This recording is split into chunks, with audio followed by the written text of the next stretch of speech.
하나님께서 오늘 이 아침에 우리에게 주신 말씀은 요나 4장 9절에서 11절 말씀입니다.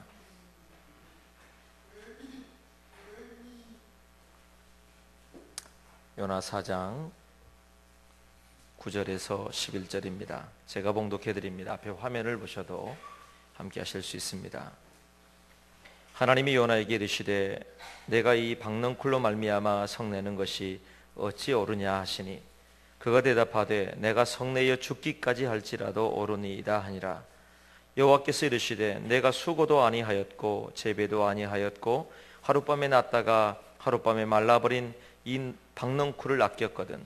하물며 이 큰 성읍 니느웨에는 좌우를 분별하지 못하는 자가 12만여 명이요 가축도 많이 있나니 내가 어찌 아끼지 아니하겠느냐 하시니라. 아멘. 사자성어 중에 우이독경, 마이동풍이다 이런 말들이 있지요. 우이독경은 뭐예요? 소귀의 경일기다.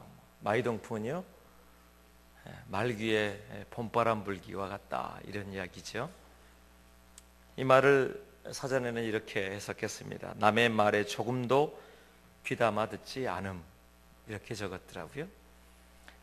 남의 말에 말을 해도 듣지를 않아요. 듣는 것 같아도 언제 바람이 지나갔나 그러고 그냥 지나가고 맙니다. 그리고 끝내는 그게 무슨 일이 있었는가, 그거 나와 무슨 상관이 있는가, 이렇게 지나가고 마는 것이 마치 우이독경이나 마이동풍의 이야기일 것입니다. 사람들이 밖에서 들려오는 이야기에 귀를 기울이지 않는 것은 대부분 보면 자기 속에 내 안에 있는 이야기에 너무 많은 귀를 기울이기 때문에 그럴 때가 많습니다.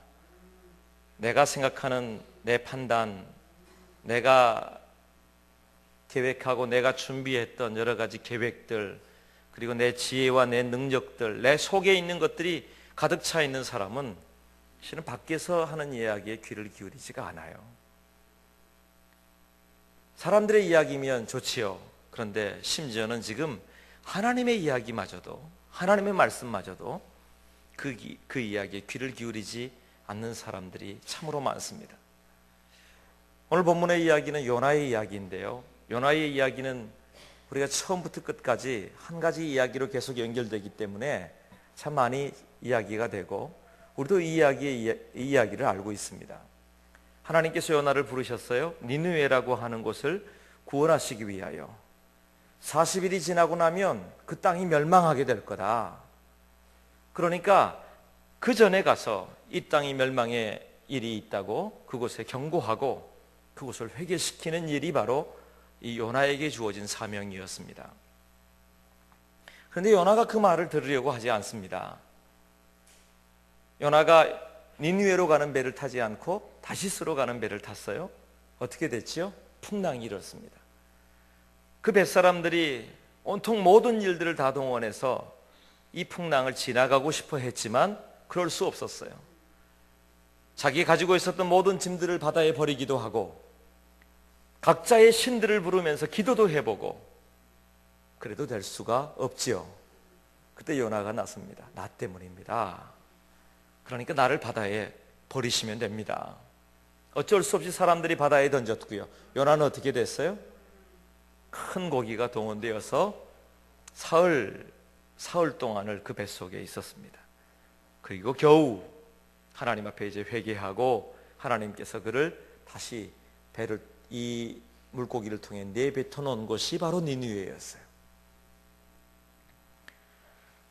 그리고 나서 이제 니느웨에 그가 말씀하시는 것이 있으니까 40일 후면 너희가 멸망하게 될 거다, 그렇게 증거했습니다. 사흘길을 걸어야 되는 큰 도시임에도 불구하고 겨우 하룻길 걸었어요. 그런데 그렇게 증거하는 그 요나의 이야기를 들으면서도 사람들이 귀를 기울이기 시작했고 왕부터 시작해서 육축들까지 죄를 둘러쓰기도 하고 그리고 회개하기도 하고 하나님 앞에 돌아와서 하나님께서 그들을 구원해 주셨다, 용서해 주셨다 하는 이야기가 요나서 3장까지의 이야기입니다. 제가 보기에요, 요나서 3장까지만 있었으면 참 좋았을 뻔했다는 생각이 들어요. 그러면 정말 아주 드라마틱한 간증의 이야기가 되지 않겠습니까? 하나님을 배반하고 떠났던 요나 선지자가 다시 돌아와서 회개하고 증거했더니 니느웨 백성들이 모두 하나님 앞에 돌아와서 다시 하나님의 용서하심이 니느웨의 성에 있었더라. 얼마나 놀라운 이야기예요. 그런데 요나서는요, 4장이 기록되어 있어요. 4장이. 그리고 4장은 이렇게 시작합니다. 요나가 매우 싫어하고 성내며. 이해가 되십니까? 3장까지의 이야기가요, 요나가 증거하고 니느웨 백성들이 회개하고 하나님 앞에 돌아왔다고 하면 기뻐하고 행복하고 잔치를 벌여도 좋을 만한 일인데, 이 요나서 4장은 시작하기를 요나가 매우 싫어하고 성을 냈다, 화를 냈다고 이야기하고 있습니다. 매우 크게 화를 낸 것이지요. 어찌 이런 일이 있었을까요? 요나가 구체적으로 내가 화낸 이유를 이제부터 말씀드립니다. 그리고 이야기하는 그 화낸 이유가 더 가관이에요. 무슨 이유입니까? 여호와여, 내가 고국에 있을 때에 이러하겠다고 말씀하지 아니하였나이까? 그러므로 내가 빨리 다시스로 도망하여 싸우니 주께서는 은혜로우시며 자비로우시며 노하기를 더디하시며 인애가 크시사 뜻을 돌이켜 재앙을 내리지 아니하시는 하나님인 줄을 내가 알았음이니이다. 화내는 이유가 뭐예요? 자비하시고 은혜로우시고 그리고 노하기를 더디하셔서 니느웨 백성들을 용서하여 주셨다는 게 화내는 이유예요. 이해가 됩니까? 하나님, 내가 지금 화가 나 죽겠어요. 왜 화났냐? 그랬더니 하나님은 자비로우시고요, 인애하시고요, 그리고 용서하시는 분이시고요, 노하기를 더디하시는 분이셔서 다 용서해 주셔버렸잖아요. 그래서 내가 화가 머리끝까지 났어요. 참 재밌는 이야기 아니겠습니까? 그런데 실제로 오늘 요나가 그러고 있습니다.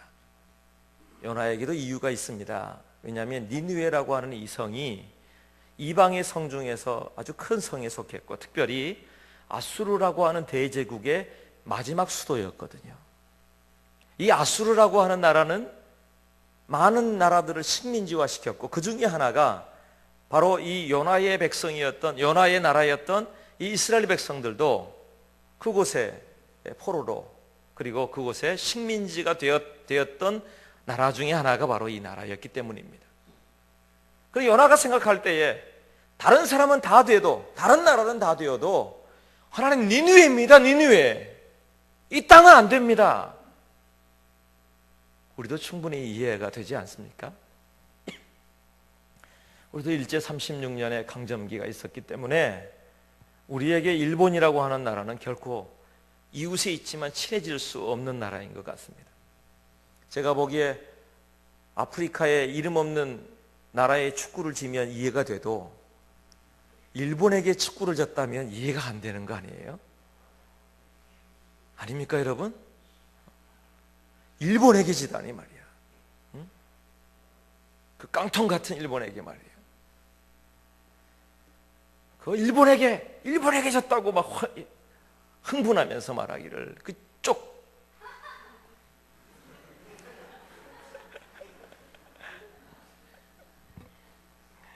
죄송합니다. 그게 왜 그래요?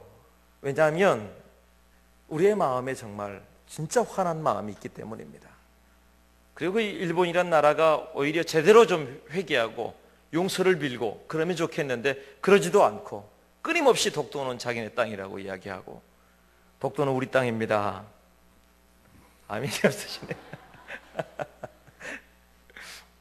그러니까 요나의 마음도 사실은 이해가 되는 거예요.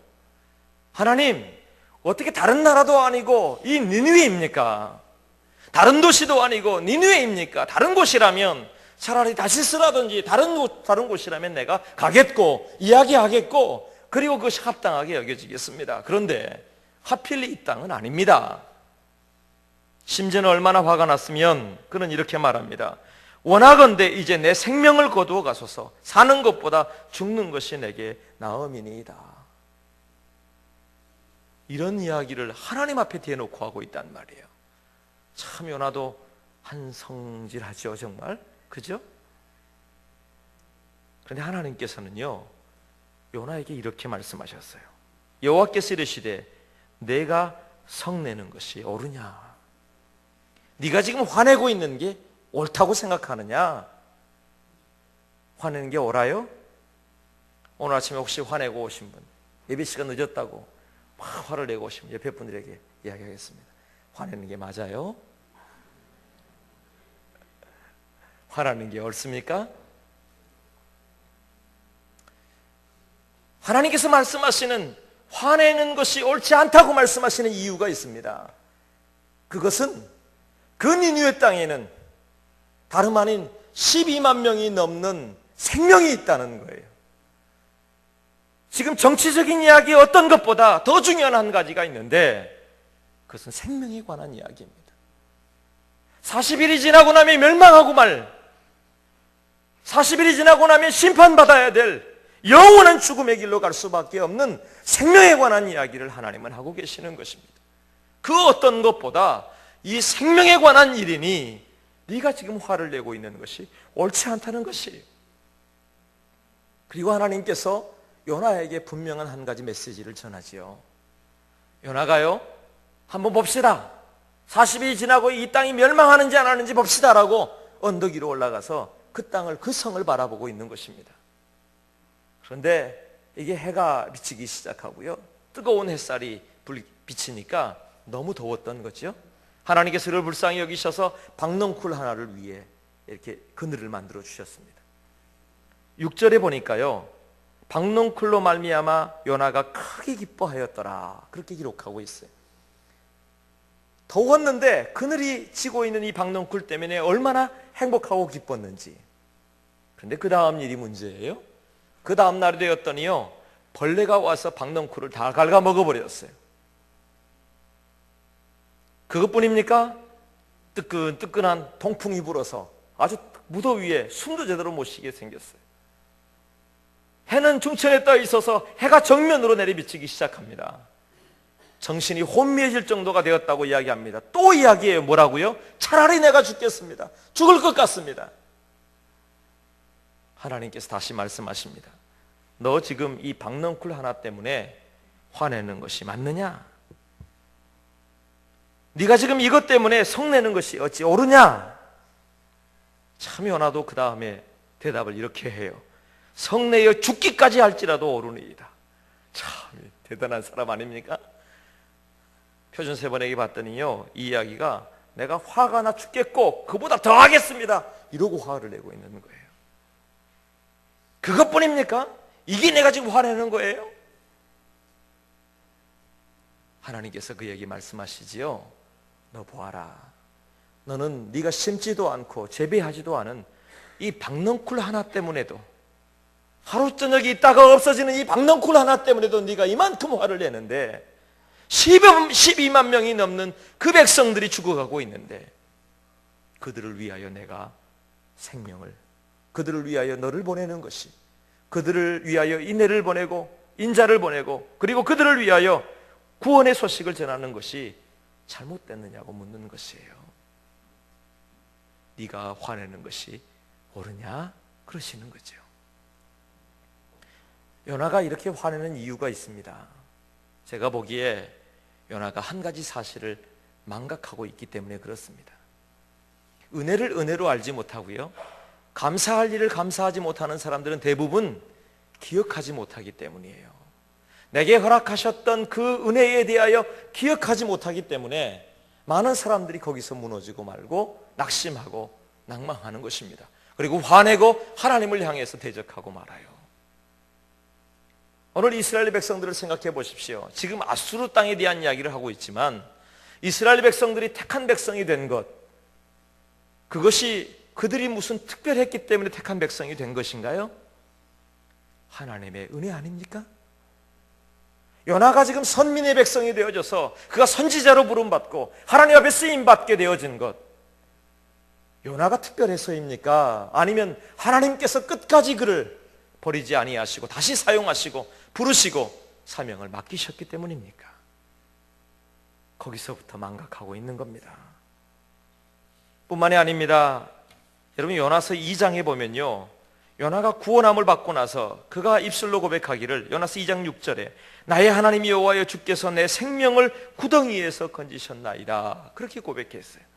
그리고 9절에도 보면요, 나는 감사하는 목소리로 주께 제사를 드리며 나의 서원을 주께 갚겠나이다. 자기의 생명을 구원받고 나서는 하나님의 은혜입니다 고백하고요, 감사하고요, 하나님 나의 소원을 하나님께 갚겠습니다. 무슨 말이에요? 하나님 말씀하시면 내가 사명대로 살겠습니다. 주님의 뜻대로 살겠습니다. 주님이 기뻐하시는 대로 살겠습니다. 하나님 감사합니다. 영광 받으시옵소서. 그렇게 했던 사람이 요나인데, 자기의 생명은 귀하고 니느웨 백성들의, 이 백성들이 죽어가고 있는 이 일에 대해서는 전혀 귀한 것으로 여기지 않고 있다는 것입니다. 12만 명이 넘는 사람들에 대하여 그들의 영혼은 어떻게 할 것이냐는 거예요.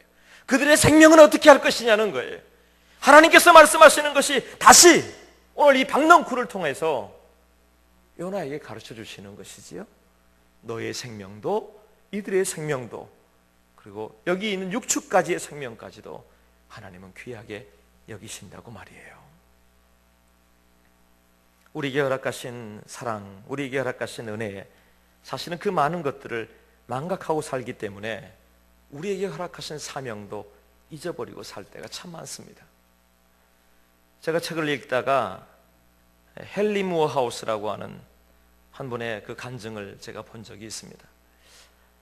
이분이 정말 하나님 앞에 살아보려고 애썼는데 어느 날인가 견딜 수 없는, 정말 감당할 수 없는 시험이 자기에게 다가왔어요. 그날도 회사를 마치고 돌아오는 길에 정말 마음이 낙심이 되었습니다. 하나님, 내게 어찌 이런 일이 일어납니까? 그렇게 정말 절망하고 낙심해 있어서 집으로 돌아오는 길이에요. 마음에는 원망하는 마음도 있었겠지요.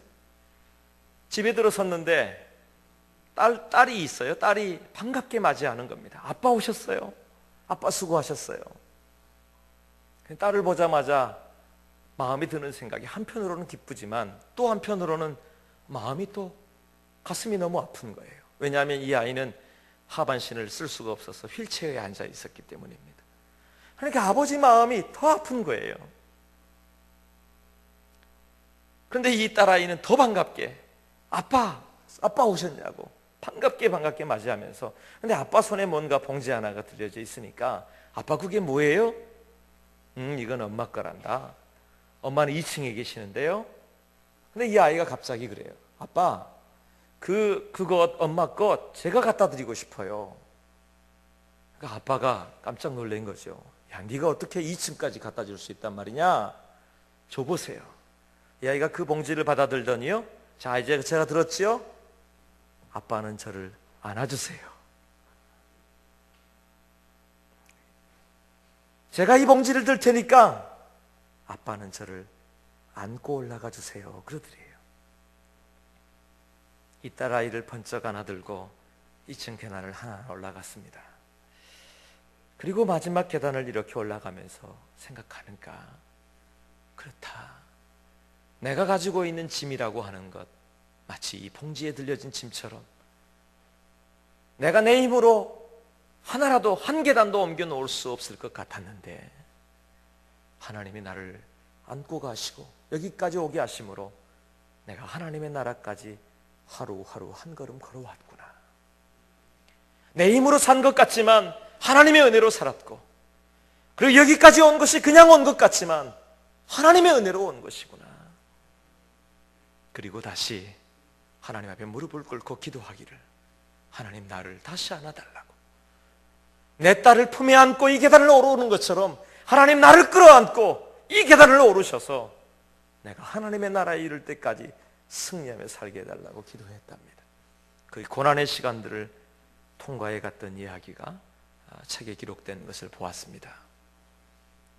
우리에게 주어진 은혜는 실은 하나님께서 우리의 걸음을 인도하시고 우리를 품에 안아 걸어가시고 우리를 한 번도 놓치지 아니하시고 눈동자처럼 지켜주시는 하나님의 손에 있음에도 불구하고 그걸 자꾸 잊어버린단 말이에요. 십자가.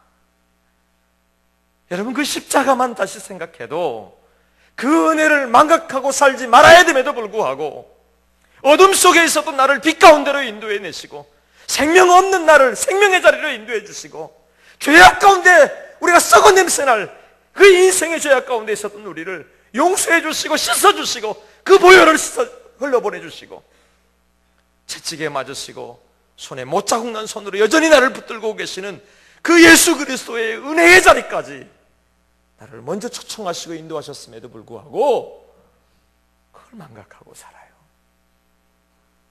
그걸 망각하고 그걸 잊어버리니, 그러니 내가 오늘 하나님 앞에 불평하고 오늘 원망의 삶, 낙심하고 낭망하고 살 수밖에 없지 아니한가 하는 거예요. 주님의 십자가를 잊지 않으셨습니까? 주님의 은혜임을 고백하고 계십니까? 오늘 요나처럼 나의 하나님 여호와여, 주께서 내 생명을 구덩이에서 건지셨나이다. 나는 감사하는 목소리로 주께 제사를 드리며 나의 소원을 주께 갚겠나이다. 그렇게 찬송했던 요나처럼 그건 다 잊어버리고 나중에는 뭐예요? 내가 화를 내는 것이, 내가 이렇게 화를 내고 분을 내는 것이, 성내는 것이 당연합니다. 그보다 더한 일도 하겠습니다. 하나님을 향해 따지고 있는 나의 완악한 모습이 내 안에 있지 아니한가. 이번 행복한 만남에 대한 생각을 해봤습니다.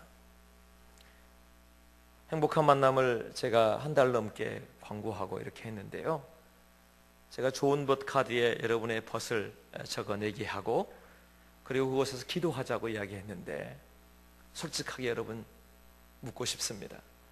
여러분의 마음에 관심이 있으셨나요? 다음 주가 이제 행복한 만남인데 내 마음에 관심이 있었느냐는 말이에요.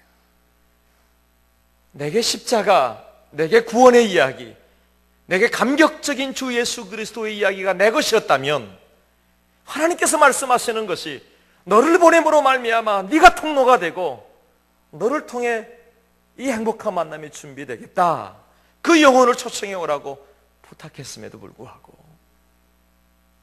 네가 무관심한 게 옳으냐? 네가 성내는 게 옳으냐? 네가 그것에 마음을 가졌느냐? 내게 맡겨진 영혼들은 어디 두었느냐? 묻고 계시는 그 질문 앞에 우리가 어찌 서겠느냐는 거예요. 다시 본문에 보면요, 요나가 화를 낸 이유가 있습니다. 무엇 때문입니까? 박넝쿨이 벌레 먹었다는 것 때문이에요. 그리고 뜨거운 동풍이 불어왔다는 것 때문이에요. 해가 떠 있어서 머리 위에 있어서 뜨거워서 못 견디겠다는 것이에요. 그리고 정신이 혼미해지고 이제 죽기를 구하고 있는 것이 요나의 모습이에요. 그래서 화났다는 것입니다. 하나님은 그렇게 말씀하시는 겁니다. 너는 그러하냐? 이 니느웨의 12만 명이 넘는 이 백성들은 영혼이, 생명이 벌레 먹어가고 있고, 뜨거운 동풍이 불어와서, 사망의 동풍이 불어와서 숨도 제대로 쉬지 못하는 그들의 영혼을 보고 있느냐는 거예요. 해가 머리 위에 있는 것처럼 아무 그늘도 없이, 누구에게 호소할 데도 없이, 인생의 해답이 없이 걸어가고 있는, 사망의 길로 걸어가고 있지만 아무도 그에게 구원의 손길을 내밀고 있지 아니한 그들의 사막과도 같은, 광야와도 같은 그 길에 대해서 네가 보고 있지 않느냐는 것이에요. 그들이 혼미하고 죽겠습니다가 아니라 죽음의 길로 갈 수밖에 없는, 그들을 내버려두면 사망의 길로 갈 수밖에 없는 그들의 영혼에 대하여 네가 그냥 보고 있겠느냐? 그리고 그들을 구원하는 것이 네가 화낼 일이냐? 네가 그들에 대하여 관심을 가지라고 말하는 것이 네가 무관심할 일이냐? 하나님께서 우리에게 질문하는 질문이 아닐까요?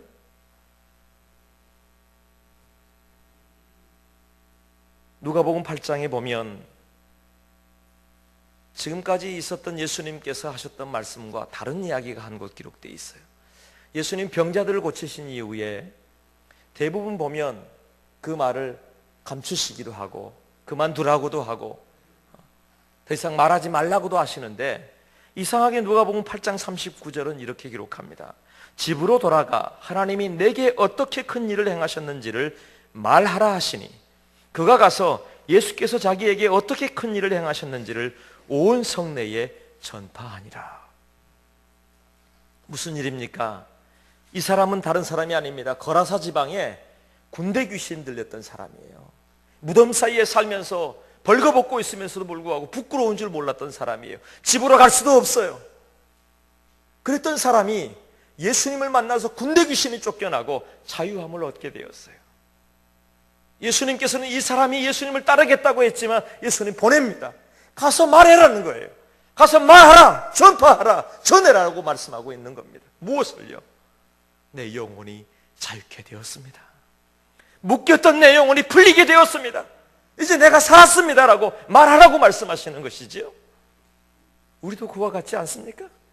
조금 상황은 다를지 모르지만 우리가 사단에게 매여 있었고 이 사단의 죄악 가운데 매여 있었고 하나님 앞에 서 있지 못했고 어둠 가운데 있었던 우리를 주 예수 그리스도의 십자가의 그 은혜로 말미암아 생명의 자리로, 빛의 자리로 우리를 구원해 주셨지 않느냐는 거예요. 그리고 오늘 우리에게 부탁하시는 겁니다. 가서 말하라고 말이에요. 니만 알고 있지 말고 너만 그 은혜를 누리지 말고 가서 말하라는 것입니다.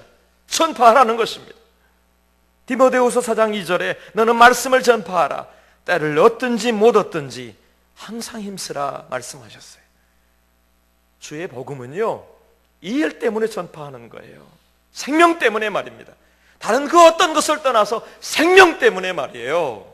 내 기분이나 내 판단이나 내가 가지고 있는 생각 때문이 아니라 생명 때문에. 저 사람은 될 사람이다, 저 사람은 안 될 사람이다가 아닙니다. 주의 복음이 증거될 때에는 때를 얻든지 못 얻든지 증거되는 것이 옳습니다. 한 보험 설계사를 했던 한 집사님의 이야기가 있습니다. 이분이 보험 설계사를 하다가 이제는 전도자가 되었는데요, 어느 날 보니까 교회에 아이 하나랑 아빠가 교회로 왔어요. 어떻게 오셨느냐고 반갑게 맞이했는데 이 아이의 아빠가 보니까 자기가 보험을 많이 들어줬던 그 아이의 아빠인 겁니다. 들어보니까 이유가 그렇습니다. 어느 날인가 이 집사님이 그 아이를 만난 거예요. 그래서 아이에게 설명을 해줬습니다. 얘야, 네 아빠는 보험이 참 많으셔. 설명을 해줬어요. 뭐 생명보험도 자동차 보험도 뭐 이것도 저것도 여러 가지가 많은데 내가 보니까 아빠에게는 한 가지 보험이 없으시더라. 그게 뭘까요? 영혼의 보험이 없는 거예요. 다른 건 다 있는데 영혼의 보험이 없더라는 겁니다. 그 이야기를 아이에게 해줬더니 아이가 쪼르르 달려가서 아빠에게 이야기했어요. 아빠, 아주머니 이야기하시는데요, 아빠에게 보험이 하나 없대요. 그러니까 이분이 생각할 때 다 들었는 것 같은데 뭐냐? 아빠에게 영혼의 보험이 없대요. 그러면서 웃으면서 그러더랍니다. 내가 마음이 불안해서 이것저것 보험 다 들어놨지만 생각해보니 영혼의 보험이 없다는 말이 내 마음에 들려와서 여기 왔습니다. 여러분, 누군가는요, 우리의 손길이 어디에서 어떻게 일어날지 몰라요. 어떻게 하나님이 역사하실지 모르는 거예요. 여러분이 나아갈 수 있는 용기가 있기를 축복합니다. 제가 어제도요, 요 앞에 있는 슈퍼에 갔어요. 지난번 우리 삼각교회에 있을 때 밑에 있는 슈퍼에 갔더니 아저씨가 많이 호감을 갖고 계십니다. 이분은 평생토록 한 번도 교회를 가보지 않았던 분이랍니다. 근데 저를 만나자마자 제가 안녕하세요 사장님, 그리고 이렇게 말을 꺼내려고 했더니 그분이 먼저 그래요. 저도 전도해야죠 그러더라고요. 아니, 교회를 한 번도 안 가보신 분이 무슨 전도인가 이야기를 들어보니까 그런 거예요. 어디서 듣긴 들었는데 교회 가야지요 라고 하는 말, 내가 전도되어져서 교회 가야지요 이런 말을 자기에게 적용한 거죠. 그러니까 무슨 말인지 모르고 나도 전도해야죠 그렇게 한 것입니다. 그러면서 다시 저를 격려해 주시더라고요. 목사님 요즘에도 바쁘셔가지고 출장 자주 다니시지요? 그래요. 출장 자주 다니시지요? 그래요. 처음에는 출장이 뭔 생각해 봤더니 제가 신방 다니고 이렇게 하는 것을 이분이 생각할 때 출장 다닌다고 생각하셨네요. 바쁘시고 힘드신데 출장 다니신다고 애쓰시다고. 제가 슈퍼 아저씨께 격려를 받았어요. 그러면서 이분의 하나하나 말을 걸어오는 것이 처음 그분을 만났을 때가 다시 떠올랐어요. 그분은 그렇게 말할 분이 아니에요. 말도 못 꺼내게 했어요. 그런데 이분이 그러더라고요. 저도 가야지요. 지금 너무 바빠서 그렇지만 저도 가야지요. 그래서 제가 이 티켓을 2장 드리고 2장만 드렸어요. 일부러 가족들 다 오시라고. 이분이 얼마나 유명한 분인지 모른다고. 그리고 교회에서 중요한 이야기를 들려드리겠고 또 이 공연을 함께 보셨으면 좋겠다. 제가 김진규 감독 지난번에 통화했는데 호주에서 공연하고 계시더라고요. 네, 그렇게 증거했어요. 저는 마음에 믿습니다. 그리고 다시 생각하는 게 그분에게 이제 가면 단 5분이라도 복음의 메시지를 제대로 증거해 봐야겠다는 생각을 제 마음에 품게 되었어요. 사랑하는 여러분, 누군가가 기다립니다. 누군가가 기다려요. 누군가가 관심을 가져주기를 원하고 누군가가 그냥 지나는 말로 하더라도 누군가가 기다리고 있는 것이에요. 내게 맡겨진 영혼들을 향해 나아갈 수 있는 은혜가 있기를 축복합니다. 먼저 내가 믿었고 먼저 내게 하나님의 사랑을 알게 하셨으니 그 사랑 가지고 가야 되는 게 맞다는 것입니다. 말씀을 맺겠습니다. 누가복음 14장에 보면요, 하나님께서 한 주인이 큰 잔치를 배설했던 장면을 보여줍니다. 그리고 많은 사람들을 초청했는데 사람들이 다 오는 건 아니에요. 사람들이 이유가 있지요. 나 밭을 사서 못 가겠습니다. 나는 소 5개이나 샀어요. 그래서 내가 그걸 시험해 봐야 되기 때문에 못 갑니다. 저는 장가 들었어요. 장가 들어서 내가 잔치에 못 갑니다. 이유가 참 많습니다. 그랬더니 주인이 말하죠. 빨리 나가라.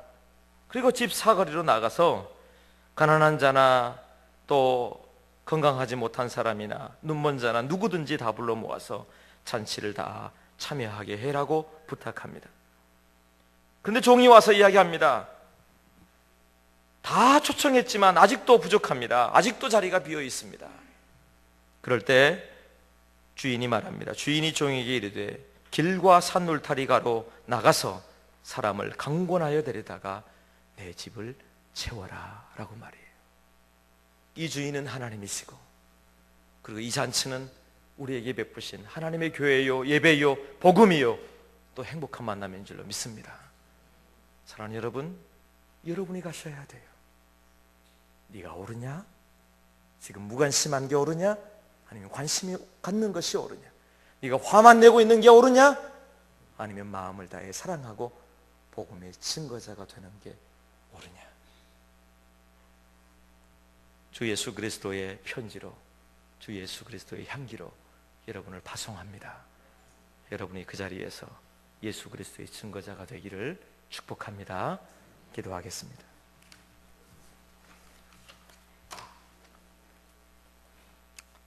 주여, 우리에게 맡기신 그 일 감당하기를 원합니다. 주의 일 감당하여 주의 영광 가운데 그들도 함께 있기를 원합니다.